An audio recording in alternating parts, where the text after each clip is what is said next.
Wife might have cheated. Is this enough evidence? My wife, 31 female, and I, 33 male, have been married for 6 years and have known each other for 8 years. First, thank you for taking the time to read this, but please bear with me as I haven't slept well in the previous few days and my mind has been racing like crazy. My wife went on this business vacation to Europe with a few colleagues. They were all sleeping at a hotel for the first couple of days, and even though she had extremely busy days, she always FaceTimed me at the end of the day. Everything seemed to be okay. They relocated to a new location on the third day, 2 days ago, to work on a large project with other local employees. Because the day was difficult, she didn't write me much.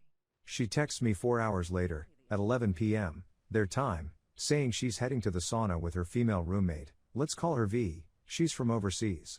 The sauna is located in the complex where they are living, and it is a normal practice in the nation.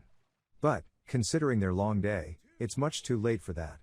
She then emails me 2:30 hours later at 1:30 a.m., stating I'm going to sleep, write you when I wake up, love you, and I respond. No mention of being weary, of being unable to make a call, of what she had been doing for the previous 2:30 hours, I'm not controlling, it's simply something she usually conveys. It seemed chilly, distant, and out of character. And I had a nasty gut feeling. My gut emotions are typically correct, and I don't ignore them. I had a horrible feeling the whole trip for reasons I'll describe later, but nothing that truly tingled my spidey senses until now. So I had to figure out what was going on. She had left her laptop at home, which syncs messages, so I could watch events unfold in real time. She had a conversation with this man, let's call him K. She sent him a message at the same moment she sent me a message, and it was just one emoji, a heart with a band-aid. I'd never seen the emoji before and had no idea what it represents. I had left my laptop open while getting ready for bed, and holy duck, there was a message from my wife stating come to room 3. My heart is beating like crazy at this moment. I'm yelling. I'm sobbing. I'm upset because, despite my suspicions, my wife was the last person on the planet I expected to do anything like this. I'd been cheated on a couple of times in a previous relationship, and I learned to identify the kind. My wife was the polar opposite, or she's just good at concealing it. So I'm going through all of these situations in my thoughts. Maybe room 3 is different and they're going to party with other people a little more, but why write just K? Maybe he's going through something and needs to vent? Perhaps she's inviting K to V's room, the roommate, but why didn't V write K from the start? What would K do with V if my wife was in the room, apart from any kinky stuff?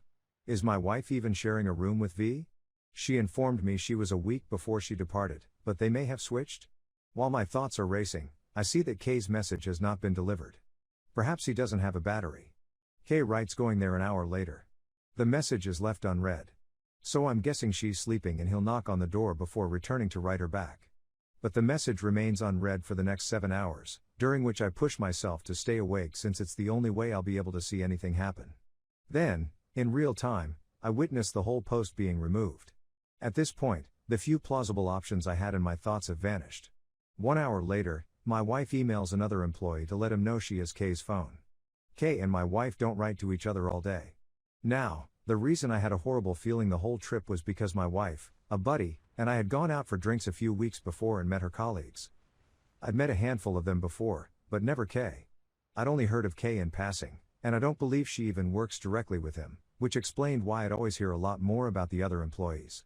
We go to this pub, we're dancing, and K has something in his hand that my wife teasingly removes from him and puts in her pocket. That's when I got my first gut instinct. She is behaving quite differently towards this colleague than she does with everyone else. We all walk outside, and I'm chatting to someone else as she talks to K.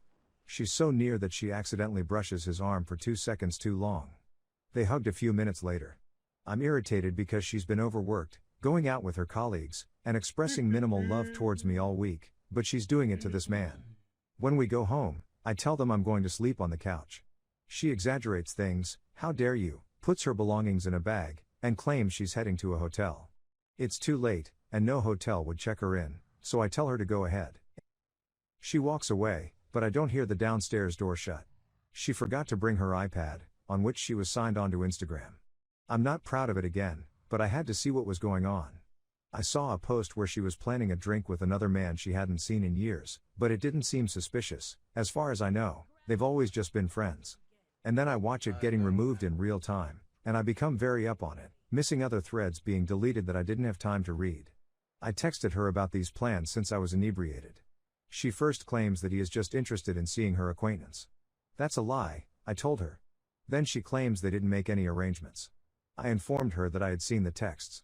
She continues to deny it, never claiming that it's just a buddy or whatever. Then she goes back to how dare you question me, followed by I'm so pressured at work, I'm sorry I'm not enough, I can't be everything to everyone. I tell her that if she thinks I've misinterpreted anything, she can come upstairs and we can clear it up. She arrives, but once again refuses to clarify or acknowledge anything, and the conversation is all about how she isn't enough. She sobbed uncontrollably. I felt horrible, so I slept close to her. We don't speak about it again since both of our weeks were fairly busy, but we make plans to do so when she returns. We went on dates and had fantastic sex in the last few days before she departed. I saw some mildly flirtatious texts from both sides regarding her sleeping on his shoulder on the aircraft in the messaging thread with Kay. No way they got adjacent seats due to how the check-in works, so they had to purposefully move. Although, given that all employees spent a significant amount of time together in person, it's understandable that there isn't much more in that thread. I waited for her to write/call me when she arrived at the hotel yesterday, I know since I found my iPhone. After a half-hour delay, I texted her to see if she was still out since I was going to be. She phones to say she's just gotten to her room. Her neck is red all the way down to between her breasts, I can see it because of what she's wearing, like when we're making out and my beard is short and rubs on her skin. I inquire about it with her. She seems astonished, as if she didn't know, and tells me it was most likely her scarf. However, this is plainly just on one side and extends down deeper than a scarf would. I didn't want to push any further since I don't want her to think I'm too interested in her, I still need hard evidence. We spoke for an hour, but she was a little cranky. Unlike other days when she comes into the room and quickly begins getting ready for bed, she has pretty much the same routine, always, except for putting on pajamas. She seemed to be putting off getting ready for bed. So I keep hesitating, waiting to see whether Kay would write her or if she will write back. Then I inquire about the sauna. She said she barely got in since it was so crowded.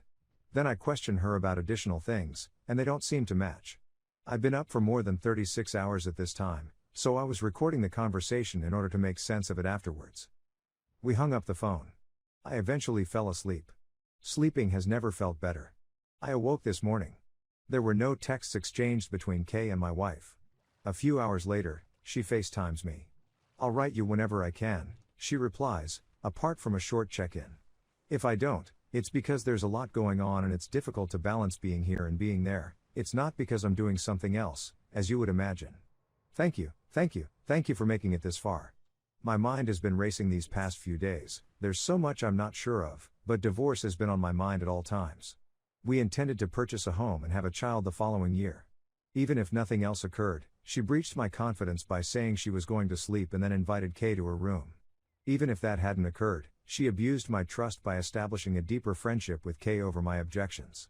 She is jeopardizing both her profession, I'm sure her employees are suspicious by now, and her relationship.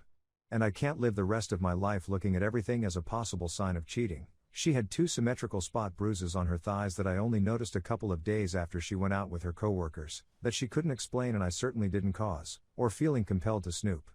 But, at the same time, I believe there is insufficient proof for a divorce. Because our accounts are segregated, for logistical reasons that would take too long to describe, it's not that straightforward. Her name is on the automobile. I can't simply threaten or talk divorce with her because I'm worried she'll relocate the money and I'll have to start again. And, in the end, I'm heartbroken because I love her so much. She is the love of my life, my soulmate. But I also get the impression that the person I care about is no longer present. It just took a few days. I'm at a loss on what to do next. What if I'm mistaken? Edit 1, she's now flirting with me through text message. She hasn't been this happy in weeks.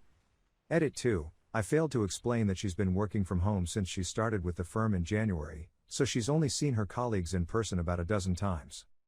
Edit 3, I don't notice any new applications bought in the App Store, but something occurred to me, they both use Slack for work, which is far more easy, and hideable, than starting to use a separate app. Edit 4, she called me once more. She has returned to the initial place and is staying at the hotel. I spent the whole day in the workplace. One of the first things she told me was that her arm was bruised, and she thinks she hurt it at the other site, but she's not sure how. It was too dark for me to see it on camera. I'm all bruised up, she continued. Well, not all bruised up, just this bruise. Weird.